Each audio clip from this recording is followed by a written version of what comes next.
Pernahkah kamu melihat tulisan diskon ketika melewati sebuah toko? Lalu, tahukah kamu berapa harganya setelah diskon?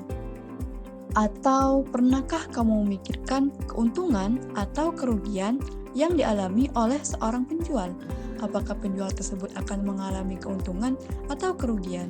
Lalu, berapakah harga jualnya agar tidak mengalami kerugian? Tahukah kamu bahwa masalah-masalah tersebut dapat diselesaikan dengan mempelajari matematika, yaitu pada materi aritmatika sosial? Lalu, apakah aritmatika sosial itu? Aritmatika sosial adalah cabang matematika yang membahas perhitungan yang sering digunakan dalam kehidupan sehari-hari, terutama yang berkaitan dengan jual beli, keuangan, dan perdagangan. Dalam aritmatika sosial, kita akan mempelajari beberapa bahasan. Yang pertama, harga jual, harga beli, untung, rugi, dan persentasenya. Yang kedua, bruto, neto, dan tara. Dan yang ketiga, ada diskon, pajak, dan bunga tunggal. Pembahasan yang pertama yaitu ada untung dan rugi. Sebelum membahas untung dan rugi, kita akan membahas harga beli dan harga jual terlebih dahulu. Mari perhatikan permasalahan di bawah ini. Pak Didit adalah seorang penjual es buah. Hari ini, dia membeli beberapa perlengkapan untuk berjualan. Pak Didit membeli buah-buahan dan bahan lainnya dengan total harga 100.000. Kemudian, Pak Didit juga membeli cup dan sendok seharga 25.000. Dari bahan tersebut menghasilkan sebanyak 30 cup es buah yang dijual seharga 10.000. Nah, dari permasalahan tersebut, manakah yang termasuk harga beli dan harga jual? Yuk langsung saja kita simak penjelasannya mengenai harga beli dan harga jual. Yang pertama yaitu ada harga beli. Harga beli adalah nilai uang dari suatu barang yang dibeli. Harga beli sering juga disebut dengan modal. Dalam situasi tertentu, modal adalah harga beli ditambah dengan ongkos atau biaya lainnya. Jadi, ketika akan menghitung harga beli, maka perlu ditambahkan dengan biaya-biaya lainnya juga. Kemudian ada harga penjualan atau harga jual, yaitu nilai uang dari suatu barang yang dijual.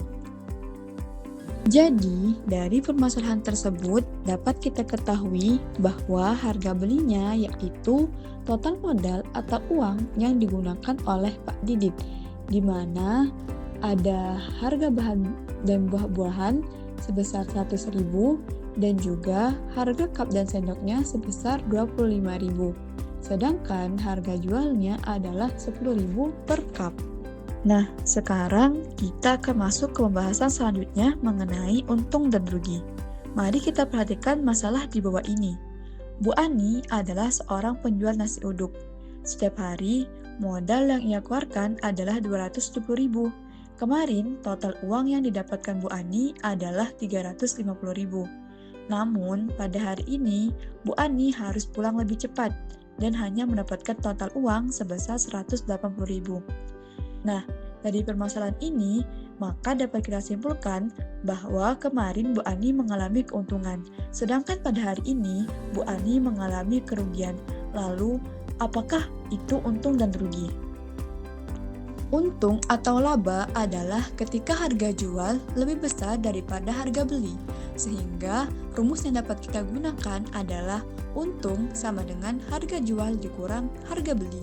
Sedangkan rugi adalah ketika harga beli lebih kecil daripada harga jual, sehingga rugi sama dengan harga beli dikurang harga jual. Agar lebih memahami tentang untung dan rugi, kita langsung saja ke contoh soal. Bu Tata adalah seorang penjual es teh poci.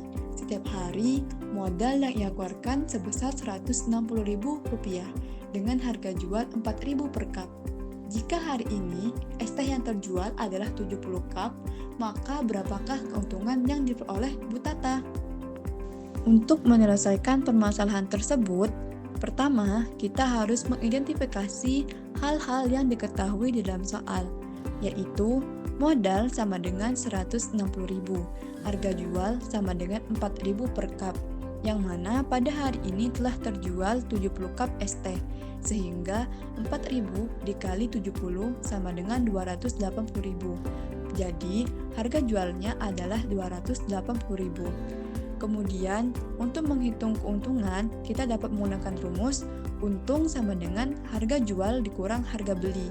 Harga jualnya adalah 280.000, harga belinya adalah 160.000. Maka 280.000 dikurang 160.000 sama dengan 120.000. Sehingga keuntungan yang diperoleh Bu Tata adalah 120.000. Bagaimana? Mudah bukan? Jika kita telah mengetahui keuntungan yang diperoleh oleh Bu Tata, lalu berapa persenkah keuntungan yang diperoleh Bu Tata? Untuk mengetahui performa dari penjualan, biasanya para pedagang akan menghitung persentase laba atau keuntungan dan juga rugi. Persentase untung dan rugi adalah ukuran seberapa besar keuntungan atau kerugian yang diperoleh dari penjualan suatu barang atau jasa dibandingkan harga pembelian atau modal. Sehingga untuk menghitung keuntungan pada permasalahan sebelumnya dapat menggunakan rumus persentase untung sama dengan untung per harga beli dikali 100%. Diketahui untung yang diperoleh Bu Tata adalah 120.000, harga belinya adalah 160.000, sehingga persentase untungnya sama dengan 120.000 per 160.000 dikali 100% sama dengan 75%. Jadi, keuntungan yang diperoleh oleh Bu Tata pada penjual es teh hari ini adalah 75%. Materi selanjutnya yaitu bruto, neto, dan tara. Pernahkah kamu menemukan tulisan neto pada karung beras? Lalu, apakah kamu mengetahui apa maksudnya? Dan tahukah kamu tentang istilah lainnya seperti bruto dan tara? Istilah bruto, neto, dan tara mungkin terasa asing bagi sebagian orang karena jarang menggunakan istilah ini dalam kehidupan sehari-hari. Lalu, apa sih bruto, neto, dan tara itu? Bruto adalah berat suatu barang disertai dengan berat kemasannya atau berat keseluruhan dari suatu barang. Bruto juga sering disebut dengan berat kotor, sedangkan neto adalah berat dari suatu barang tanpa pembungkusnya atau berat isi. Neto juga sering disebut dengan berat bersih. Terakhir yaitu tara adalah berat kemasan dari suatu barang. Jadi, sudahkah kamu mengetahui apa itu bruto, neto, dan tara? Lalu, dapatkah kamu membedakannya dari gambar-gambar ini? Materi selanjutnya yaitu diskon, pajak, dan bunga tunggal. Istilah diskon sering kita lihat ketika akan berbelanja, baik itu secara online maupun offline. Diskon adalah potongan harga atau pengurangan dari harga awal suatu barang atau jasa. Rumus diskon yaitu diskon sama dengan persentase diskon dikali harga awal. Kemudian, untuk menghitung harga setelah diskon yaitu harga yang akan dibayar sama dengan harga awal dikurang diskon. Agar lebih memahami, kita langsung saja ke contoh soal. Menjelang Lebaran, Chandra membeli baju di toko ganteng seharga 85.000. Toko tersebut memberikan diskon sebesar 20% untuk setiap pembelian. Berapakah uang yang harus Chandra bayar? Diketahui harga awal sama dengan 85.000, besar diskon sama dengan 20%. Untuk menghitung diskon yang didapatkan oleh Chandra menggunakan rumus diskon sama dengan besar diskon dikali harga awal sama dengan 20 per 100 dikali 85.000 sama dengan 17.000. Maka diskon yang didapatkan oleh Chandra adalah 17.000. Kemudian untuk menghitung harga yang akan dibayar oleh Chandra dapat menggunakan rumus harga bayar sama dengan harga awal dikurang diskon, di mana harga awalnya 85.000 dan diskonnya adalah 17.000. Maka 85.000 dikurang 17.000 sama dengan 68.000. Jadi, harga akhir yang harus dibayar Chandra adalah 68.000. Selanjutnya yaitu materi mengenai pajak. Pada saat membeli barang atau makanan, pernahkah kamu memperhatikan struk pembeliannya? Terkadang, uang yang harus kita bayar lebih besar dari harga barangnya. Lalu, mengapa demikian? Hal ini karena terdapat pajak yang harus kita bayar. Jika diskon adalah potongan atau pengurangan nilai terhadap nilai atau harga awal, maka sebaliknya, pajak adalah besaran nilai suatu barang atau jasa yang wajib dibayar. Dalam transaksi jual-beli, jenis pajak yang harus dibayar oleh pembeli yaitu pajak pertambahan nilai atau disingkat PPN. Untuk menghitung besarnya pajak, rumusnya adalah pajak sama dengan persentase pajak dikali harga barang. Kemudian untuk menentukan harga akhirnya dapat menggunakan rumus harga akhir sama dengan harga barang ditambah pajak. Contoh soalnya, Salsa belanja di supermarket dengan total belanja sebesar Rp500.000. Tentukan besarnya uang yang harus dikeluarkan setelah ditambahkan pajak. PPN-nya sama dengan 10%. Diketahui harga barang sama dengan Rp500.000. Persentase pajaknya sama dengan 10%. Maka pajak sama dengan persentase pajak dikali harga barang sama dengan 10/100 dikali Rp500.000 sama dengan Rp50.000. Maka besar pajak yang diperoleh Salsa adalah Rp50.000. Kemudian untuk mencari harga akhir dari belanjaan Salsa dapat menggunakan rumus harga akhir sama dengan harga barang ditambah pajak sama dengan Rp500.000 ditambah Rp50.000 sama dengan Rp550.000. Jadi harga akhir yang harus dibayar Salsa setelah dikenai pajak adalah Rp550.000. Materi terakhir yaitu mengenai bunga tunggal. Istilah bunga mungkin sudah sering kita dengar, seperti pada saat menabung di bank. Nah, pada pembelajaran kali ini kita akan membahas terkait bunga terkhusus pada bunga tunggal. Bunga tunggal adalah bunga yang timbul pada setiap akhir jangka waktu tertentu yang tidak mempengaruhi besarnya modal atau besarnya modal tetap. Artinya, yang mendapatkan bunga hanya modalnya saja. Bunga tunggal dihitung berdasarkan modal dan waktu.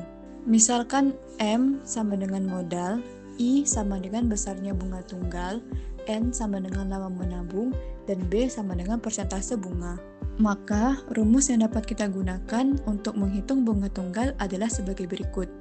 Jika N dalam tahun, maka rumusnya adalah I sama dengan N dikali B dikali M. Jika N dalam bulan, maka rumusnya adalah I sama dengan N/12 dikali B dikali M. Dan jika N-nya adalah dalam hari, maka rumusnya adalah I sama dengan N/360 dikali B dikali M.